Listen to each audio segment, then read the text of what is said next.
Welcome back.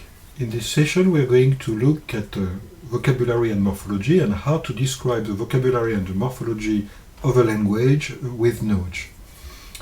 So remember that when we were writing complex queries in the form of regular expressions, we were able to use special symbols such as lexical symbols. For example, I want to look for all the forms of the lexical entry go in the present, third person, singular, or I want to look for any noun which represents a person, so human nouns in the plural, so these are syntactic symbols, these are lexical symbols. These symbols are defined by pre-constructed, pre-built linguistic resources. So we're going to see how to build these linguistic resources. One important aspect about knowledge is that these linguistic resources are handcraft dictionaries and grammars. So there are linguists who carefully, precisely wrote these dictionaries and grammars. If there is any mistake produced by this symbol, for example, if go, present, third person singular recognizes something that has nothing to do with the verb to go, this is because there was a mistake in a dictionary or in a grammar. So typically, in order to recognize the linguistic units, the vocabulary elements in a text, we are going to use dictionaries and morphological grammars. And in order to recognize syntactic or semantic schemes or structures, we are going to use syntactic or semantic grammars. So for example, we would write a syntactic grammar to recognize noun phrases. We will write a morphological grammar to recognize derivation, for example, derived words. So we can see that the vocabulary evolves. For example, in the English, in the contemporary English vocabulary, many people don't know anymore what to learn or to grow means. These are terms that were used 100 or 200 years ago, but nobody uses anymore. On the other hand, there are new terms, new verbs, for example, to ghost someone, to mansplain, to chillax, that are new to the English vocabulary. First-person shooter, for example, FPS. And by the way, it's interesting to see that the term phablet basically appeared in 2014, I think, when Samsung created a smartphone that was abnormally large. But since then, smartphones have evolved, so now it's not. It's totally common to find to see smartphones that are big, and then we don't need to use the term phablet anymore. And I have encountered some young people who don't even know what a phablet is. So smartphones and tablets, we don't have any use for the term phablet. That was very frequent, that occurred a lot in newspapers and in technical magazines in 2014. So how can we solve this problem of the language vocabulary evolving every day? Well, it's pretty easy, it's very simple and common. What we're going to do is to update the dictionary, the lexical resources, regularly. And this is exactly what the industry of dictionaries, that's exactly what they do. Every year there is a new up-to-date edition of the dictionary, and we're going to do the same thing with our lexical resources. The second counter-argument to say that vocabulary of languages is difficult to describe in extenso is the fact that there are many language variants. So for example, there are scientific and technical terms. If you are a mathematician, you know what a differential equation is, but if you don't know anything about mathematics, you don't know this term, you don't know the meaning of this term. There are also technical terms in arts and crafts. So if you are a dancer, you probably know what a cambré means. And there are also terms in games, hobbies, sports. So if you are a chess player, you know what a queen gambit means. So these are technical terms of area of knowledge, but we have also variants that are regional, for example, British English versus American English. So in British English, a flat means an apartment in American English. In American English, you have terms that British English don't particularly use, and there are also, and English also is used in other countries than America and Great Britain. So in Nigeria, there is a term abai. In Australia, an arvo, etc. So how can we describe English? What does it mean to describe the English vocabulary in extenso? There are many variants. Well, the idea is we are going to describe what we call the standard vocabulary. So the standard vocabulary is shared by all native speakers, so let's say all native English speakers. So this is a common English used by all native English speakers. And now, if we need to describe other specific vocabulary, such as vocabulary of mathematics or chemists or chemistry or British English or Indian English, we will use specific dictionaries. We will add new lexical resources to the standard vocabulary. And this is also totally standard. There are dictionaries of scientific terms. There are American idioms dictionaries that we are going to add to the standard vocabulary. So, what we mean exactly, what we are going to do in Nudge is to describe the standard vocabulary in synchrony, which means today.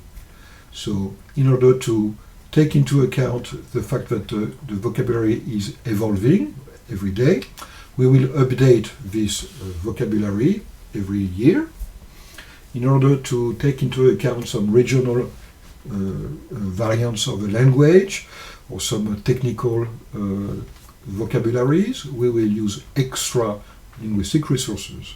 To be clear, what we are going to describe in Nudge, the vocabulary, is a set of elements, a finite set of elements. Each element of the vocabulary is atomic, which means it cannot be analyzed from its components. We cannot compute its properties.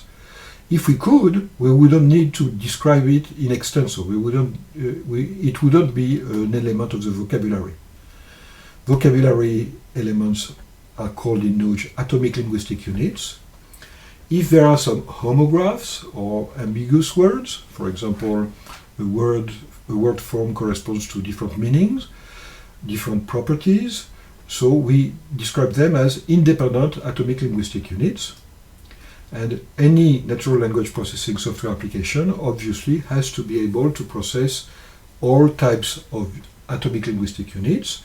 And from a computer point of view, from an orthography point of view, we define 4 types of linguistic units.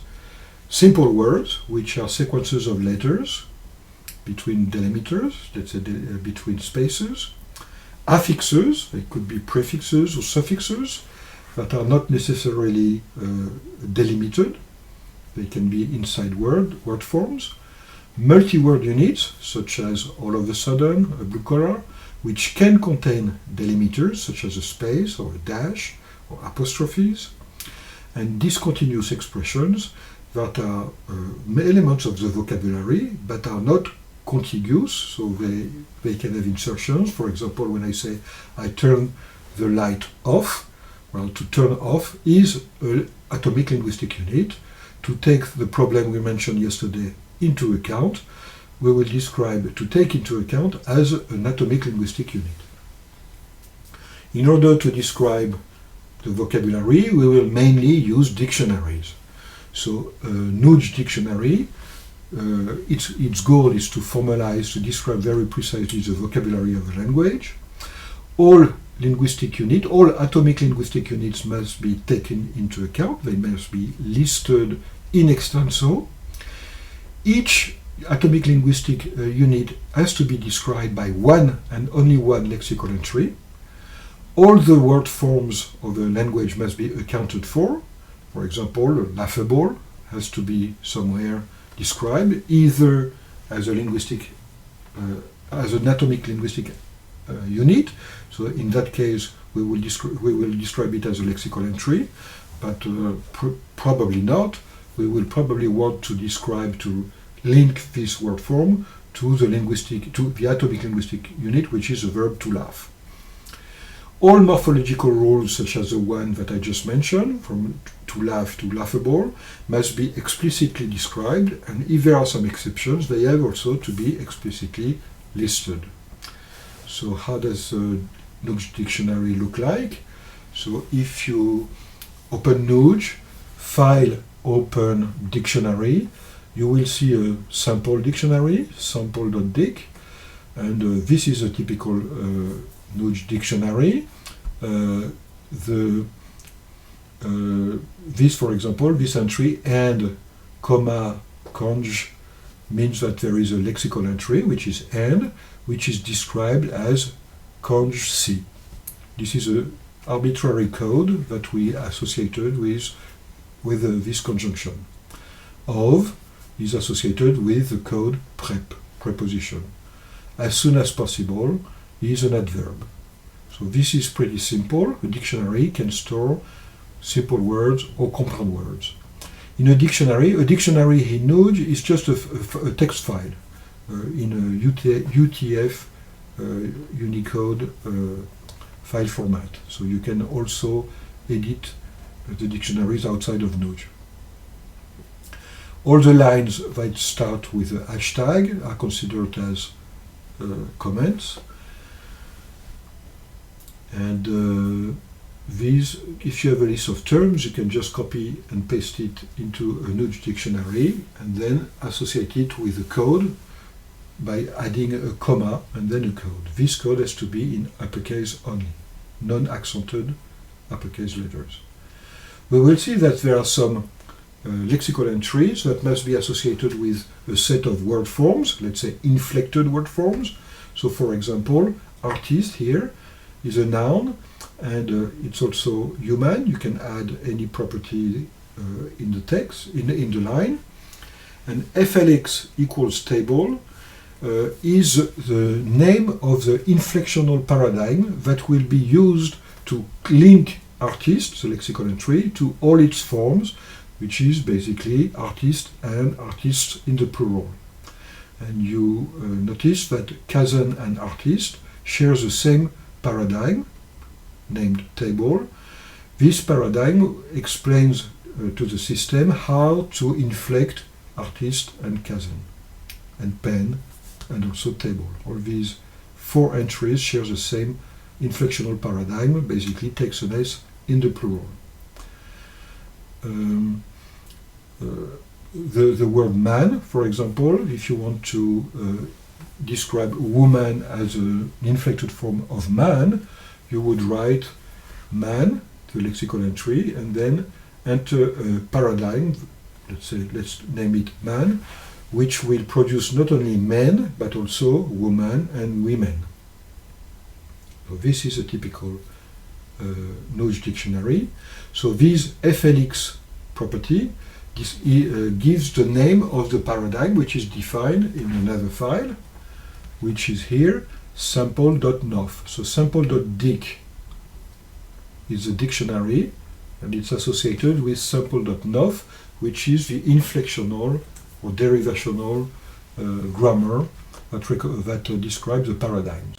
So I mentioned before table, right, which basically is a paradigm used to inflect artist, cousin, pen, and table. So when you see FLX equals table in a dictionary, it has to be linked with a rule which is named table.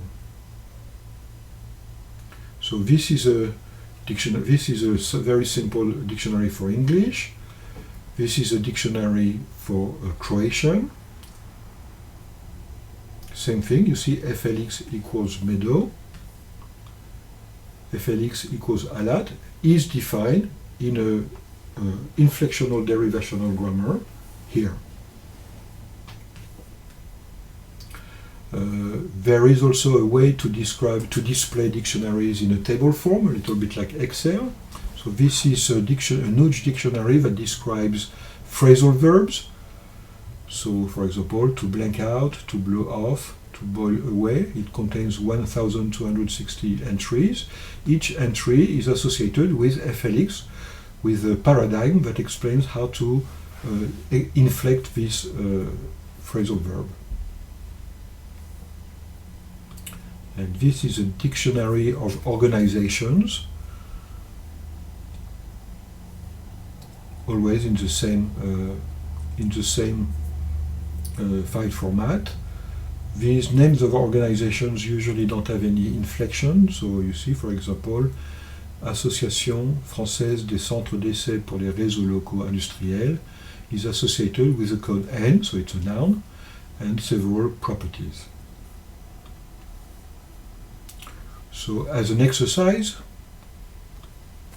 for example, let's say you have the sentence, that boy thinks that she's out there. How would we describe the vocabulary corresponding to this sentence?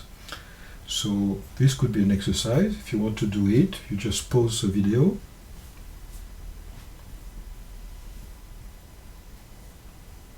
So one possible answer could be that, if we want to describe the word that, in English it could be an adverb, a conjunction, or a determiner. So you can invent your own codes, of course. So the that, which is an adverb, you find it in a sentence such as he is not that rich. The conjunction, he thinks that she's out there, and the determiner, that boy here, is a determiner. So if we want to describe the vocabulary, the English vocabulary that is relevant to analyze this text, we cannot cheat. We have to add all the atomic linguistic units that could potentially be present in this text. So that there are three atomic linguistic units, 3 entries in the dictionary. Boy, there are 2 entries in the dictionary, so it could be a noun, but it could be also an interjection. Think, well, is a verb. She is a pronoun. Apostrophe S is a genitive marker. Be, she is, so it could be also an inflected form of to be. Out could be a particle or a preposition. There is an adverb. Out there, also an adverb. So if you click in Nudge Lab Morphology, you will get this window, and you can play with these functionalities by, for example, typing in eat here as a word, and then you add the suffix en, and when you click the button inflect, Nudge will produce the word form eaten. So basically, in Nudge, to describe an inflected form, we go from the lexical entry, and then we add a suffix in order to get all the inflected forms of the word. Unfortunately, it's not always that easy, because there are some forms that cannot be derived from the lexical entries just by adding letters. So for example, if I want to produce the inflected forms 8 from the lexical entry eat, I cannot just add letters to it to get 8. So for that, we use special operators, special morphological operators. So these are the words, these are examples. For example, we already know epsilon, so if we want to produce the inflected forms table from the lexical entry table, we will just add epsilon, and then we will produce the property singular. Now, in a computer, backspace, the backspace character is a special character. It's a special computer character, and actually, computers don't really make any difference between the keys of the keyboard. On a keyboard, there is a key for the letter E, for the letter N, but there is also a key for the backspace special key, and this is just a code like another one. So by adding this backspace character to the suffix of the word, we can basically delete characters. We have other special operators such as D, duplicate, L, go to the left, so this is the code that corresponds to the left arrow on a keyboard, right, go to the right of the word, And we have also added special operators for other languages. For example, in Spanish, we want to be able to add an acute accent to a letter. So we have a special code for that. We have also, we might need to remove an accent. We might need to go to the next word form if we have a lexical entry which is a multi-word unit, or to the previous word form. There are some Semitic languages in which they have final consonant, so we might need to finalize a consonant or unfinalize it. So we have added some codes to the nudge depending on the language we want to describe. So for example, if we go back to the word eat, and this time instead of just wanting to produce one inflected forms, we want to produce all the inflected forms of it. So we will write this regular expression. So here it says, if I add epsilon, I get the infinitive form. If I add an S, I get the plural third person singular. If I add en, I get the past participle. If I add ing, I get the gerund. And if I delete 3 letters and I add 8, I get the preterite. And if you click the button, you will get this. So here we have linked the lexical entry it with all of its inflected forms. And this is bidirectional, which means that if nudge has this in memory, if it knows the inflected paradigm of the word eat, it will also be able to go from eaten and know that it comes from it with the property plus pp, past participle. So as an exercise, you could write, for example, the inflectional grammar rule, the paradigm to describe the conjugation of the verb to help. So you can pause the video. And this would be an example of the solution of this exercise. So I would name the paradigm, let's say, help in uppercase. If I have a verb that conjugates the same way as to help, I add nothing to the lexical entry and I get the standard form. If I add an S, I will produce the properties present, third person singular. If I add ing, I will produce the property gerund. If I add ed, I will produce the property past participle. And if I add ed, I could also produce the preterite. So helped is going to be ambiguous because there are two terms that produce different properties. And note that these properties are completely arbitrary. The author of the dictionary is totally free to invent their own codes for any properties, and of course the author of inflectional grammar can also invent their own codes. So another example, another exercise, if we want to write the paradigm that describes the inflection of the verb to love, you can pause the video.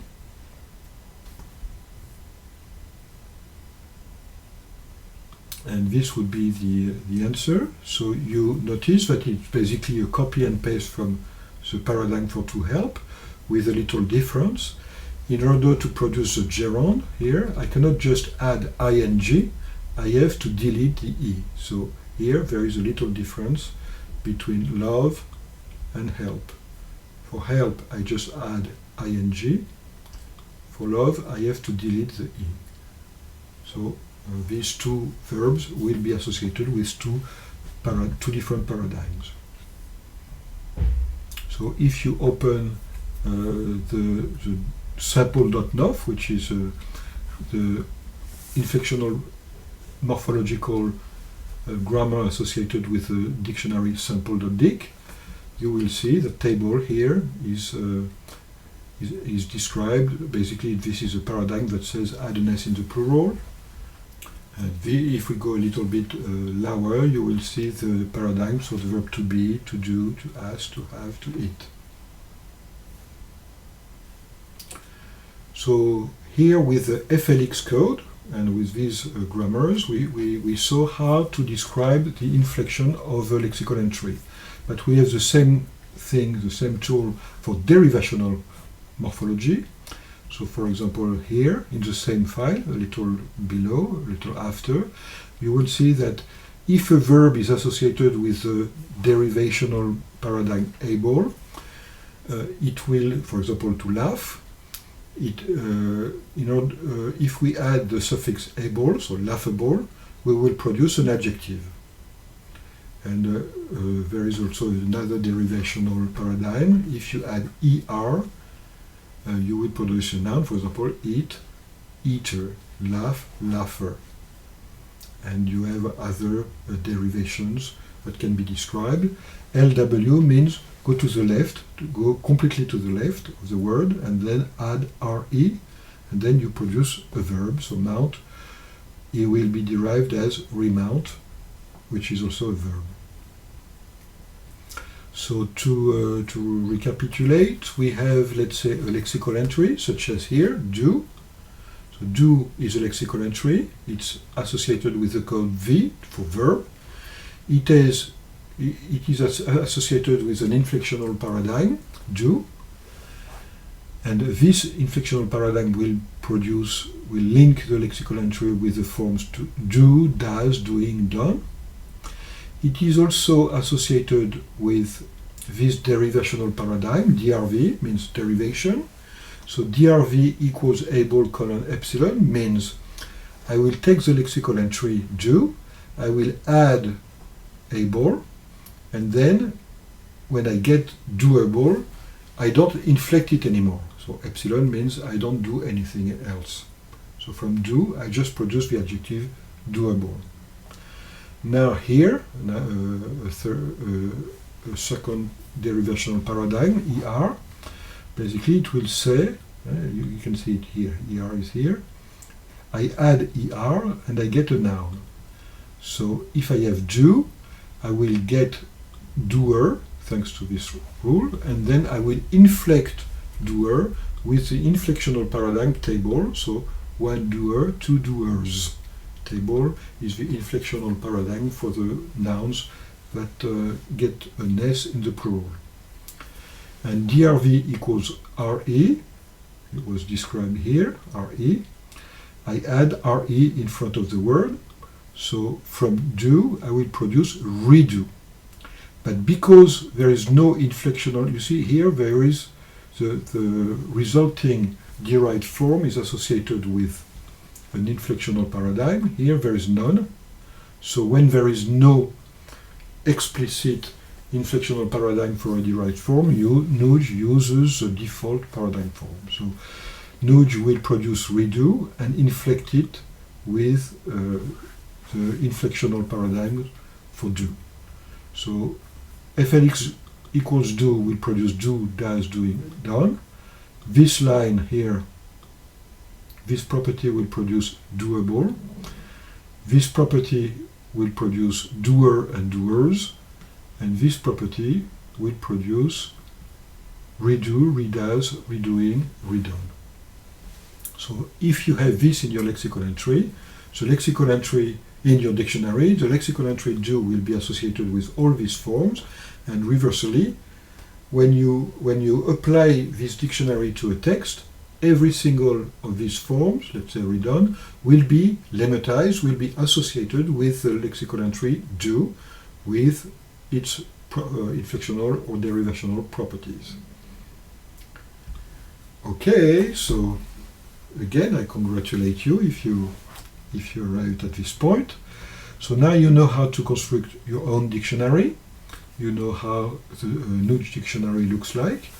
And you know that a lexical entry can be associated with a set of inflected forms, thanks to the paradigm FLX, and also to derived forms, thanks to paradigms such as DRV.